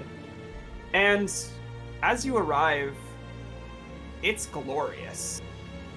The walls are covered in leaf gold. There are statues as you descend into the earth, towering 20, 30 feet high, solid gold. The god king, Argial Seo, as god, as ruler, as conqueror, surrounding you. There are precious stones and broken pieces of statuary all around you, but you can tell just off in the distance, you see a glinting of gold from underneath a collapsed passageway. When one of you squats down and looks to it, through this small hole, you can see piles of riches. What do you do?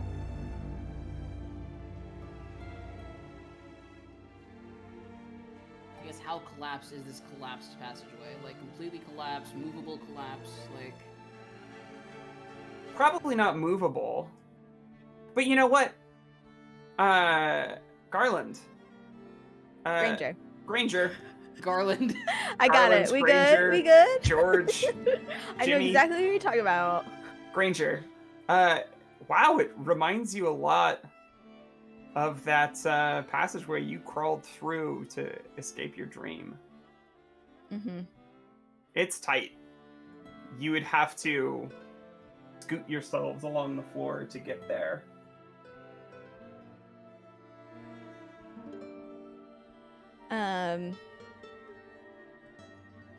Ravel, are you looking so you're kind of crouched down looking at the tunnel to lead through. Ifori, you've joined us. What are you looking at doing?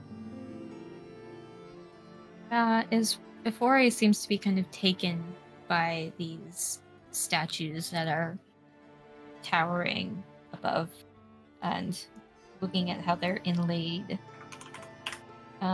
She has that mask in her hand. Oh, let's try the funerary mask,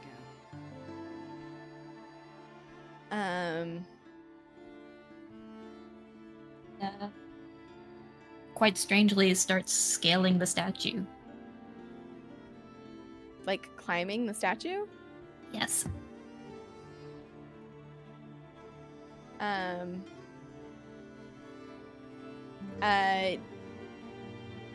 Granger is going to watch as you're doing that and turn and look at Ravel. And where did you get that? Directed at you, Ravel. At Ravel, yeah. Where did you get that? You couldn't have stolen it. She still has it. Where did you get that? And he's going to shuffle towards you, his burned, ruined hand kind of reaching out towards your face and like reaching directly for your face. If you don't move, he's going to grab your face. She's going to smack his hand away from her face. I'm like, I don't know what the hell you're talking about, but back up. So was this all like a joke? You're gonna trick us. You're gonna be afraid, and you're gonna come in here, steal it for yourself. Take it off. And he's going to continue to move forward, and just take it off and throw himself at you, scrabbling at your face. She's basically just gonna try to hold him off, or just fight him off, or just try to do anything to get him off, because she has no idea what the hell he's talking about.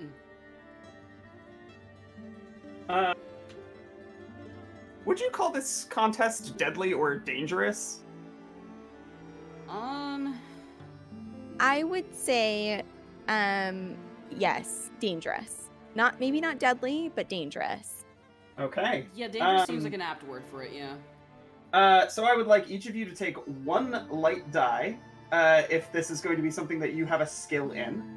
And then one light die for each mark of ruin you currently have. One light die. Oh shit. And then you can take as many dark die as you wish. Oh shit. Oh my god. As many as you're willing to risk. Task on. Okay, I would ask for a skill for me. I would ask if injury would be applicable. Doesn't matter. There's no Doesn't rule matter. in this game that says being injured makes anything harder. Well, I meant more that I'm trying to injure them. Oh, yeah. That's what makes it dangerous, so you each already have a dark die for that. Okay. Shit. Okay. Are we disclosing how many die we're rolling? You know, I think it's fun to say that, but you can't change your number I'm once trying you've to said figure- it. I'm trying to Okay. figure out what skills I have that would apply to this. It's like the only really thing I could really argue would be like deals, but even then, it's probably gone past the point of deals. It's already escalated to like Yeah. physical violence at this point. This is so, physical yeah. violence. Yeah, so I don't think. So I have you any skills that would apply. maybe you should just take some more dark dice. Maybe. So let me get this straight. I get a light die for the skill injury, and then one light die for every point of ruin, correct? Correct. So that's Yeah. 5 light die for me. Yeah, I think I'm also rolling 5 light die. So Beautiful. And then we're just gonna do, yeah, I'm rolling 5 and 5. Let's go. Beautiful.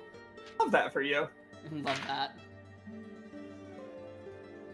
No, you know, I think I'll do the same. 5 and 5, 5 light, 5 dark, just to even the Send playing field it. here. You would have Send one it. less light die, so you would have to do 4 and 6, right? No, because one light die for every point of ruin, right? Yeah. I think Rebel's oh, at 5. so you have one Rebel's more at point 5, of yeah. ruin. Great. Yeah. All right, roll them.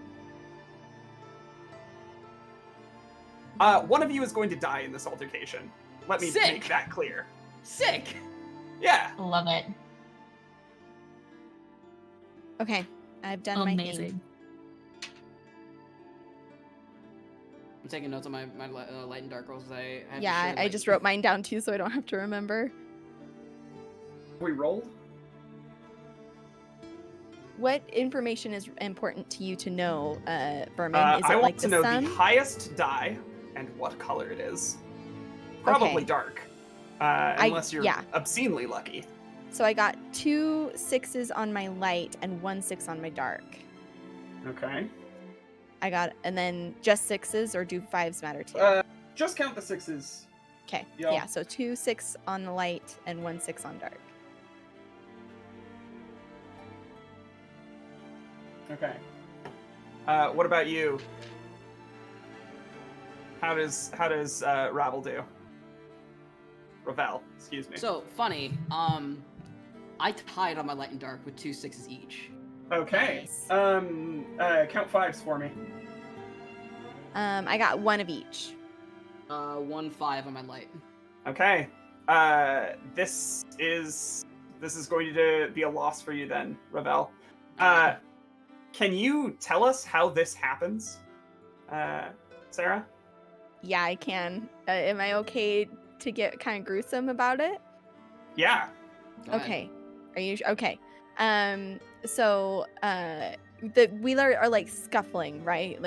They're throwing bows, and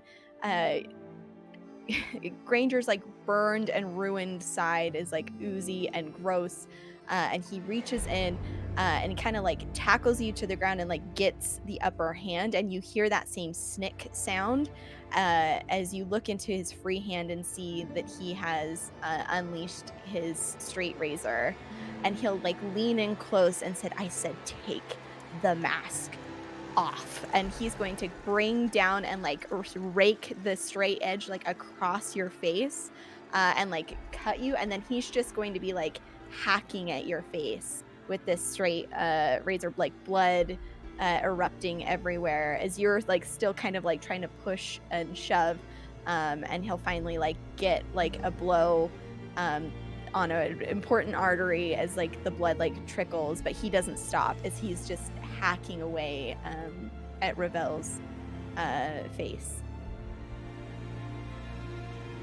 Ravel, what are your last thoughts? Well, first off, she'd think, oh god, I'm going to die. That's first and foremost. That she'd feel like, just Granger just hacking away at her face, just bit by bit. As it gets closer and closer, her thought kind of drifts over to the swirling court, full of regret, but her thoughts turn to her loved one right before she passes. And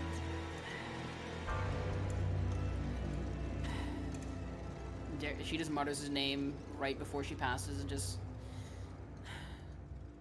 Darius. And then that's it. Life is out of her eye. Life is just the light of her eyes is just gone. She slumps, and Ravel's dead. Oh my god. Ifori, what's going on? Ori has scaled to the top of the statue and rather grimly, after looking at this funerary mask, has put it over her face.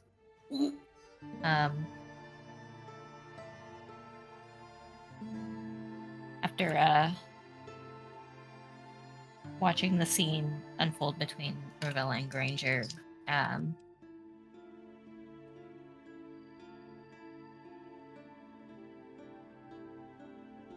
she kind of comes to the sense of trying to calm herself and saying, "It's fine. Get help. Be able to walk away." And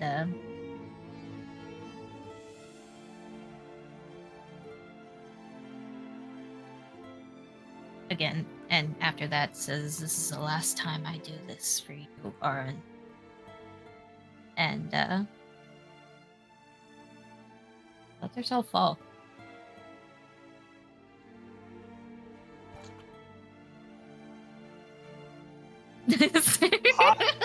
Hot wax spills on the floor of the tomb. What are the last thoughts that Ifori has?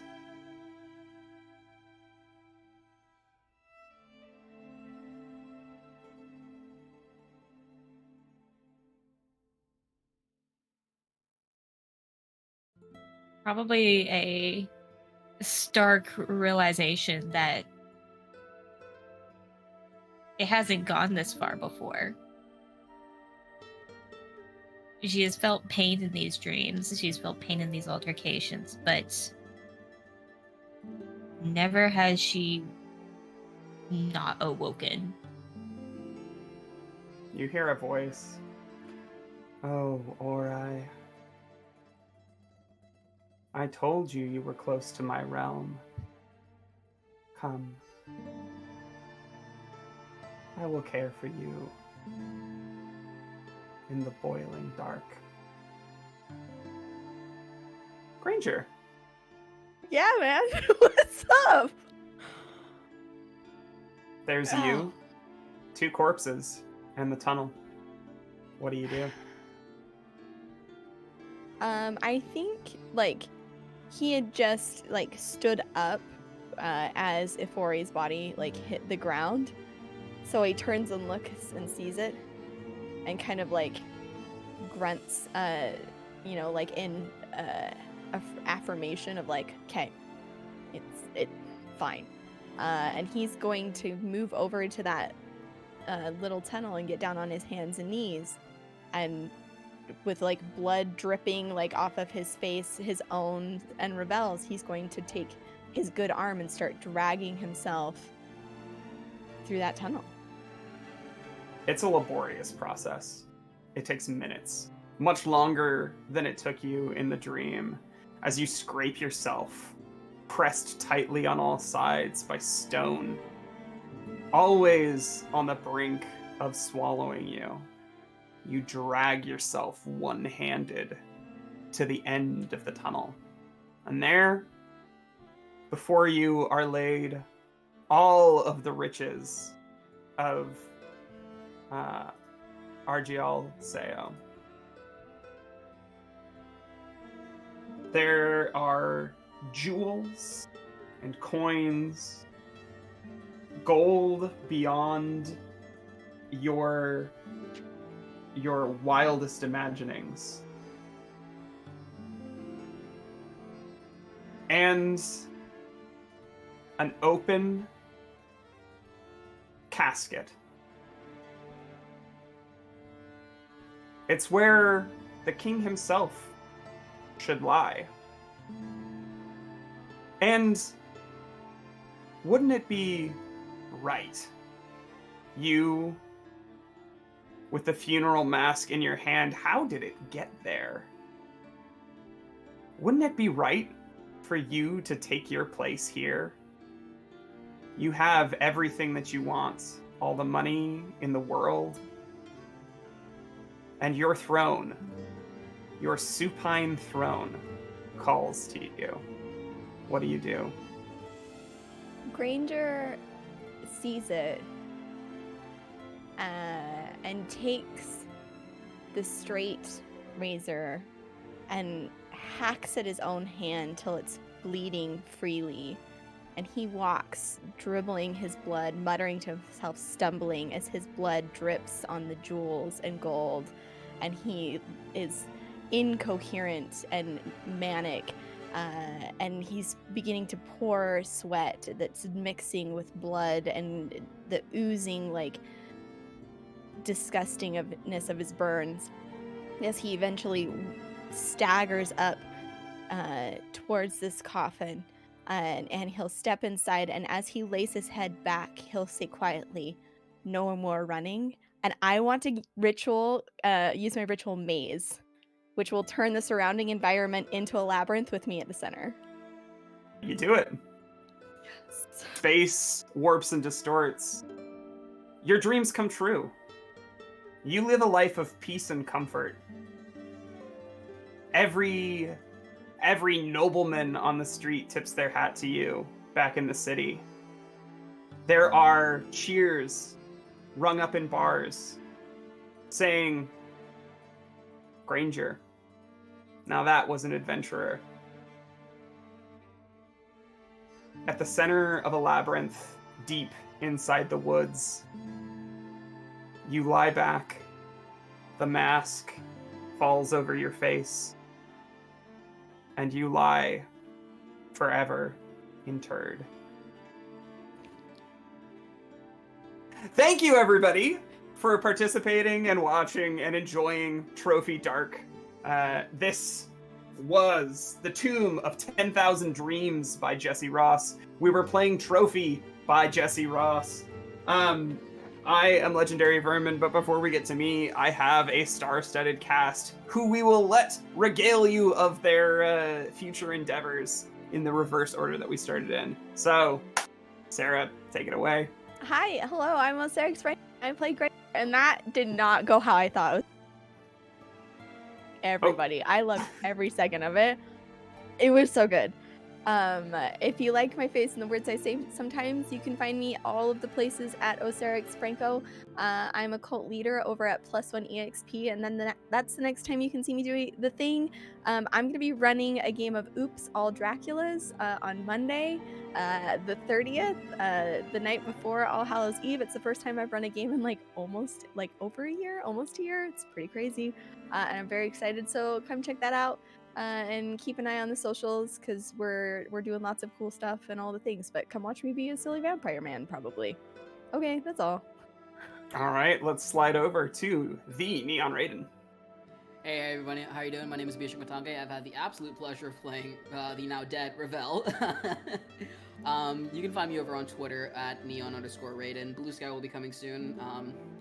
I'm a voice actor who likes talking about the nerdy side of things, especially the tokusatsu side of things. So any Power Rangers, Super Sentai, Kamen Rider, Ultraman fans, feel free to hit me up, DM. I'm not in any games in the future at the moment, but if you feel like if you are having a casting call, feel free to shoot them my way, and I'll definitely send you an application. All right, and finally, Meg Mysteria. Everybody, hello everybody. I am Meg and/or Meg Mysteria. You can find me as such on Twitch, on Twitter, on Itch. I'm still choosing to believe that Tumblr is not a social media site that's coming back.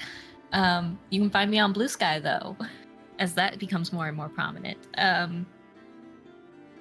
As far as what's coming up for me, I believe on the 4th of November, so in a couple of weeks, we'll have our next installment of By His Shadowed Peace here on Neon Lights. Then, of course, there's the second Tuesday of every month where we come back over on Singularity Roleplay for our Camp Runners class, which is just gay kids at camp. It's just gay kids at camp. Never mind that they got obliterately shock scared last time. But after that, it circles back around to Breaking Neon, which is the third Sunday of the month. And of course, we'll have Last Transmission. I don't know what day it is off the top of my head, but it will be next month in a couple of weeks, where I get to repay this favor and torment Vermin. In 2 games, actually. And that leaves it to me. Hello, everyone. I am the legendary Vermin. You can find me all over the internet, on all the places on the internet that matter, as legendary Vermin. And specifically, Twitch, Itch, Blue Sky, the former Bird site. I'm all over the place. If you like the way that I tell stories and you want to tell some stories like them, go on over to my Itch page where I have tons of interesting little games. Specifically, always promoting No Amount of Armor, which is my darker mecha role-playing game of warfare and tragedy, which is regularly streamed here on Neon Lights in the form of Stardust Ghosts, run by our fearless creative director, Foxy. If you want to see me in more shows, of course, the shows that Meg mentioned are an excellent option, both here and on Singularity Roleplay. But I also run another game called The World Within You, which is a spray paint splattered, bass boosted take on Voidheart Symphony by Minerva McJanda. I want to shout out one more time, Trophy Dark, Trophy Gold. I love this system. It's great. It has the base book that you get has tons of incursions in it, which is what they call the sort of setting and scenarios. The better money I have not spent on a horror role-playing game. This was an absolute delight. Thank you again to our players. Thank you again to everybody behind the scenes. Heck, Spree, Dan, Foxy, of course, who has been stream managing for us and available to our whims this whole time. And thank you for supporting independent games and also smaller TTRPG streamers like us. We want people to play these games, love them, and enjoy them as much as we do. And your eyeballs on our content means that more people get to see these wonderful games, learn how they get played, and then go make horrible, messy messes of their own in their own fiction. So thank you once again for joining us. Finally, normally we would have been running a charity during this time, but we've had to, for a variety of reasons, divert that energy elsewhere. So, and remind me, unheard voice of the name of the stream, Minerva Exodus on Tuesday is going to be running a larger, more timely charity event. So please tune in and give your support there. This is a difficult and complex time in the world, and we at Neon Lights very much want to support people who are having their human rights violated left and right. So please join us, bring your support, bring your money, say things out loud on your social media platforms. and make the world a better and more just place. That's all I've got. So for me signing off from Neon Lights, thank you everybody. Good night or good afternoon. I said good day.